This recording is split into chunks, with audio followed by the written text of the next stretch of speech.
Number 6, 10 pounds in 28 days. What is up, everyone? Here with your host. And today we have a special episode for you guys. We're going to talk about how women lose weight. You know, when it comes to losing weight, there's different ways that men do it, and then there's ways that women do it. And so today we're going to break down exactly how women lose weight. I want to make something very clear, though. There is no one size fits all. Everyone is different, and there are going to be some women who actually burn fat much faster than others. But these are just things that have been found through research that will help you lose weight. So if you're ready to dive into this, let's go ahead and get started. All right, so first thing here is sleep. If you're not sleeping, you're probably not losing weight. When you are not sleeping enough or you are not getting quality sleep, what happens is your cortisol levels, which is a stress hormone, will increase. Cortisol is very interesting because it's a really great tool if you can manage it, but it can also be terrible if you don't know how to manage it. So what it will do, it will mobilize glucose and it will turn it into energy. Sounds good, right?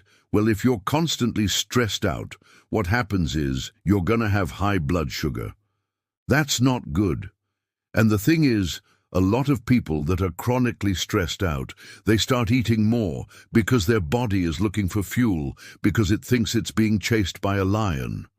So then that leads to more inflammation, more insulin resistance, and ultimately excess fat storage. So the bottom line is this.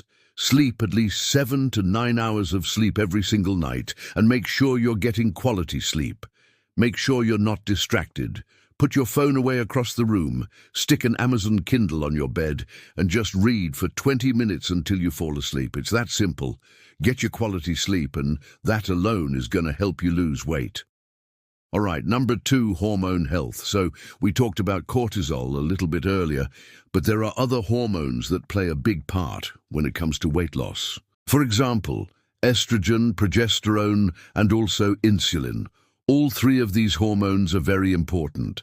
And what happens is, when they're out of whack, you're not going to lose weight. So the best way to manage your hormones is by doing intermittent fasting. This alone will drastically reduce insulin, which is a hormone that stores fat. The next thing is estrogen. Estrogen tends to be higher when you're around plastics, so things like BPA, things that mimic estrogen. So when you're consuming things from plastic bottles, you're getting exposed to BPA, which is mimicking estrogen. So what you need to do is you need to get on a healthy keto. You need to start drinking more organic foods, drinking out of glass containers, putting your food in glass containers, avoiding plastic as much as possible. And the last hormone I want to touch on is progesterone. Progesterone is made from cholesterol. And so if you're not consuming enough cholesterol, you may have low progesterone. A lot of people tend to avoid eggs because of the cholesterol. But eggs are very healthy for you. They're a superfood. They have a lot of nutrition packed into them. And so if you're not getting enough egg yolks, you could be deficient in progesterone. Now, the fix for this is pretty easy. Just eat more eggs, eat more butter, consume more grass-fed beef, organ meats, things like that. All right. Number 3, let's talk about eating window. Eating window is huge when it comes to weight loss. In fact, I would say it's probably one of the most important factors when it comes to losing weight. Let me ask you a question. Have you ever heard of something called the Dutch hunger winter? Probably not. What happened was during World War II, there was a famine in the Netherlands and people were only allowed to consume 1,000 calories per day. And what's interesting is that after that famine was over, there were still major effects on the people that were affected by that famine, especially their children. Their children had an increased risk in heart disease, diabetes, obesity, and even cancer.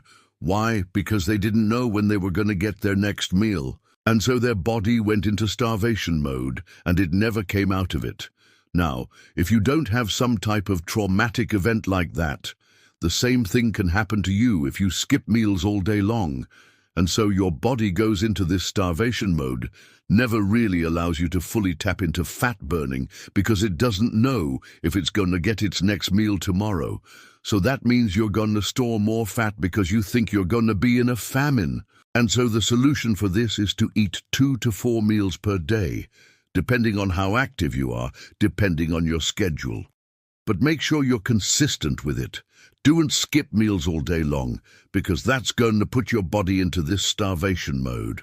All right, number 4, physical activity. When it comes to exercise, this is another factor that has a huge impact on weight loss.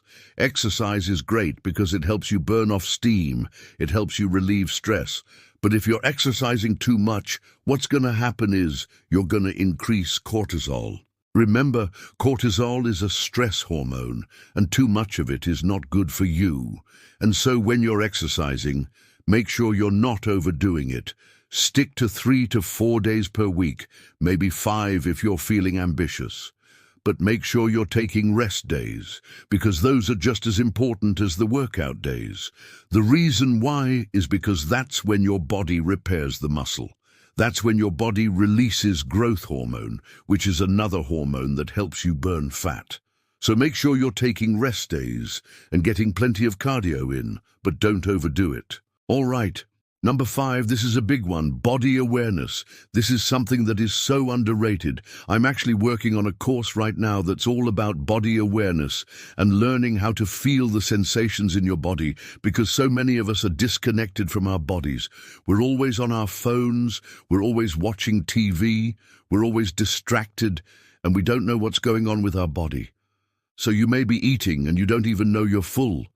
You just keep eating and eating and eating because you're not tapping into that body awareness. You're not paying attention to your body, and the same thing goes for when you're hungry. You might be hungry and you ignore it, and then you get so hungry that you end up binging, and then you feel guilty.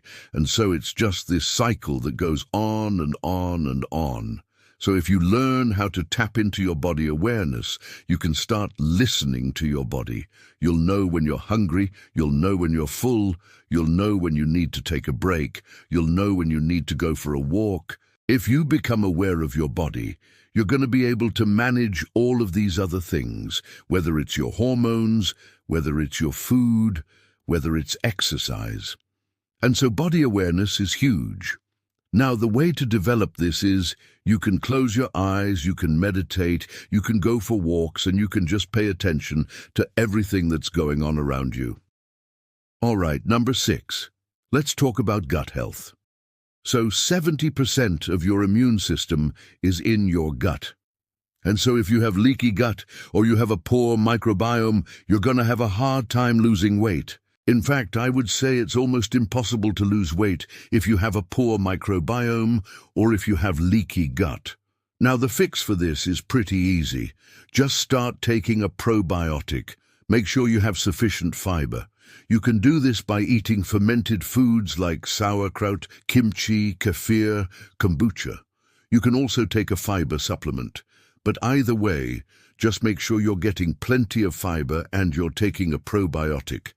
Now, the last thing I want to touch on is accountability. Having someone to hold you accountable can be a game changer when it comes to losing weight. Now, there are a lot of things that you can do by yourself, but having somebody to hold you accountable can really help. You can join a group, you can find a friend, you can hire a coach. But either way, you need to have somebody holding you accountable, because when you have somebody that's rooting for you, when you have somebody that's keeping you honest, that person is going to be able to reach their goals much, much faster. So if you're ready to get to the next level, but anyways, I hope you guys enjoyed this video. I hope you got some value out of it. Make sure you subscribe, and I will see you in the next video.